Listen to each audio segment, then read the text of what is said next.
Hi, everyone. Jim Bartles here from KNUJ and doing one of our updates on the Minnesota Farm Bureau State Board Meeting and State Virtual Convention. Kevin Paap from our KNUJ area is also president of the Minnesota Farm Bureau is with us right now. Kevin, welcome to the airwaves. Welcome to our Facebook and all our visual things as well. But you had a big day. You had a annual meeting this morning and board meeting yet as well. And I know that you guys are working on priorities for the upcoming years. So what's it looking like this next year for Minnesota Farm Bureau? Well, it's looking great. It really is. You know, we've had our meetings done with today. We had our 102nd annual meeting completed this morning. Board members met this afternoon. And quite frankly, now we're at the stage, take the tie off and get to work. And what we're going to work on are the priority issues that the board adopted this afternoon for the 2021 legislative session.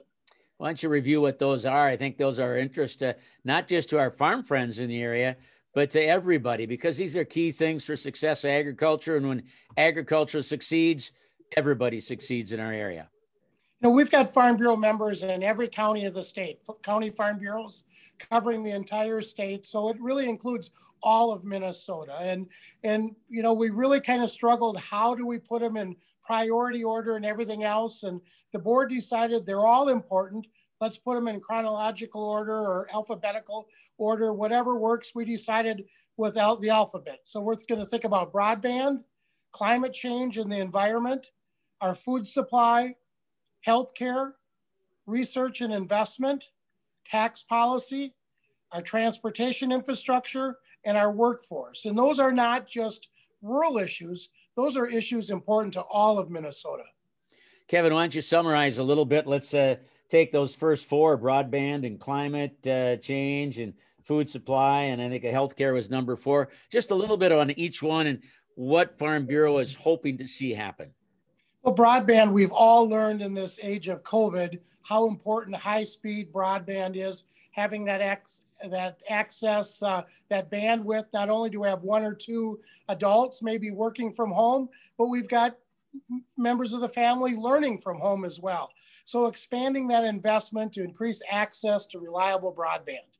Climate change is so important. We need to reduce greenhouse gases. We know we can do that through increased use of renewable fuels. And then building on the strong foundation of voluntary stewardship investments and policies that will help improve the sustainability of agriculture. Food supply, we finally were at that point in our lives where we had empty grocery shelves. And we want to make sure we support those that not only grow, process, package, transport the food, but also those retail to make sure we've got access to a safe and a secure food supply. In healthcare, it seems like every year we need to continue to work to increase the affordability, the availability of health insurance, healthcare, and not forgetting about mental health resources as well. Yeah, you know, we talk about rural resiliency often, and that's a big issue, and the healthcare ties right into it, doesn't it? It does, and that's something that it applies to everybody across the United States. Absolutely. Kevin Paap is our guest. We're here on 860 KNUJ, also on our Facebook and website pages. Kevin is the president of Minnesota Farm Bureau, another year to go on his term yet. We also know that, is it Mike Glessing? Mr. Glessing? Dan Glessing was reelected today. Reelected, yep. And Dan, good guy over by Howard Lake, Waverly area, if I remember right. So, you're correct. And his wife was from Springfield, so I always remember that too. Let's get to those next 4 areas of emphasis and priorities. Why don't you go ahead with those, Kevin? Well, our future in agriculture in our communities is really that research and investment, making sure whether it's investment in the research programs, facilities, faculty, through the different programs, the Department of Ag, tax policy. We're going to continue to support the Ag to School tax credit, beginning farmer tax credits, and that Section 179 conformity that we worked so hard over the last few years to get. But we can't forget about the transportation infrastructure. We've got a lot of needs, especially our rural roads and bridges.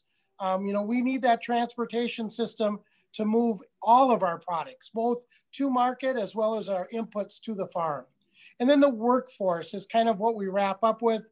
Again, we need a strong workforce. We can do that through educational opportunities, career technical programs. And it also kind of ties in that childcare. We have to have access to affordable childcare.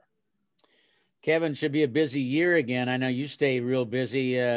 Generally speaking, you have several trips out to DC doing some lobbying, correct? We do. You know, things have kind of changed, but we have had that opportunity this last week or two to touch base with many of the elected officials, those reelected, the new officials as well. And we're going to continue to do more of that virtually. We've got to be at the table. We have got to engage a lot of new leaders in agriculture, new chairs, new members, and Farm Bureau is continually to working that each and every day. Well, I was talking earlier today with Karen Schaefer, who's the new executive director for Farm Bureau this year. And she said that you had 96 of 103 delegates were on board virtually earlier today. You know, we probably had the best attended annual meeting that I've been involved with in my Farm Bureau career. And quite frankly, virtual allows people that are 4, 5, 6 and more miles or hours away from a meeting site to be able to attend. It also allows those that are busy doing other things, caring for their livestock, family activities, to find time to be in Farm Bureau. So we really were excited about the great turnout we had today at our 102nd annual meeting. Kevin, do you see a potential in the future of people that it could be part in person and part virtual down the road, that we're finding success with this? We are, you know, and it kind of goes back to our number one topic, broadband. If we've got adequate broadband, we've got that ability. There's no need to drive 3 hours for a 3-hour meeting and 3 hours back home. Let's efficiently and effectively use our time, and certainly virtual is a big part of that. I think, you know, quite frankly, if you would have used the word Zoom to me a year ago, I maybe would have said what, but today it's an everyday occurrence. Well, as it is for us doing the broadcasts, we are this way too. And by the way, we're recording this on Friday afternoon. It's going to be airing back on the radio on KNUJ on Saturday morning. Kevin, we're going to let you go. I know you got to get to work because that's the way it is right now. The priorities are set and you got to get it going.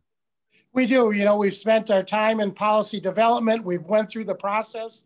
We've got our priorities. Now it's into that policy implementation. So whether it's Farm Bureau working at the local level, at the state capitol, or Washington, D.C., we will be at the table each and every day. Kevin, I'm sure we'll be talking to you as we do our coverage from the national convention, which is virtual as well. But we like to tie in with the folks that are key in the Minnesota Farm Bureau program. Kevin, Paap, thanks so much. Always good talking to you. Did you have a good crop this year over by Vernon Center? We had a great crop. We had good weather, good crops. Prices have improved. So lots of good things, but we just want to remind everybody, we still need to stay safe, and everybody have a happy holidays and a Merry Christmas. Kevin, Paap, thanks so much. Jim Bartles reporting for KNUJ.